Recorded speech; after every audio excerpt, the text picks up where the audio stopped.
So my favorite story to tell is Lucy Walker. Lucy Walker is 15 years old and her mother dies of some illness, tuberculosis or something. And the dad is really heartbroken. And Joseph Smith comes along and he tells the family, by the way, this is her own writings and her journals. This isn't anti-Mormons making up a story. You're welcome to go ask Brian Hales if this story's true and he'll tell you yes. Joseph Smith comes to Lucy Walker's dad and says, oh, you're going to end up just like your wife. Let me send you on a mission and get you out of here and let you kind of reset yourself. Isn't that convenient? He then tells the dad that he'll take the children into his home, some of them. He'll take 3, 4 of the children into his home, and the rest of them he'll place in other Latter-day Saint homes. So he takes Lucy Walker and her sister, and he takes them into his home and takes care of them as if he is their father. He introduces them to his friends as, these are my daughters. Then he says that God told him to then change the relationship and to proposition Lucy to enter an intimate relationship with him and become a plural wife of his, and gives Lucy 24 hours to decide.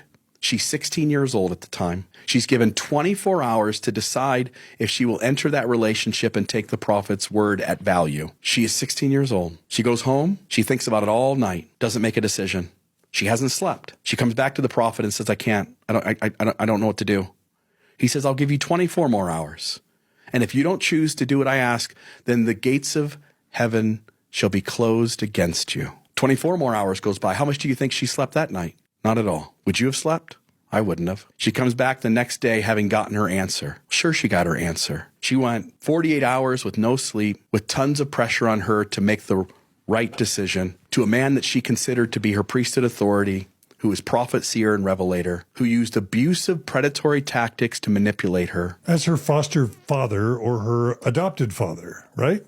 I mean, her guardian. Yeah. So you're changing a parental relationship to an intimate relationship. Sexual. And you have to accept that God was perfectly okay with that. You have to accept that God is perfectly okay with 14-year-olds and 15-year-olds in any age, any time of the earth, making decisions to be married to somebody, and that God senses that they're perfectly capable to make such a decision. And you and I both know as fathers, there's no 14-year-old girl on anywhere who knows all the repercussions and understands what she's getting into and has a developed frontal cortex where she can make a decision, a lifelong decision to entangle herself to an older man. And being coerced into it by someone claiming to be the mouthpiece of God.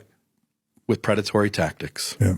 If you go and look at what a predator does to convince a child to have with them, how they groom them, strangely, coincidentally, with no allowances, it seems like the exact same behaviors that Joseph Smith the prophet practiced. What's more likely, that he's a predator, or that God told him to be abusive and to do that? That God was okay with changing the dynamic of the relationship from parental to romantic? That makes no sense.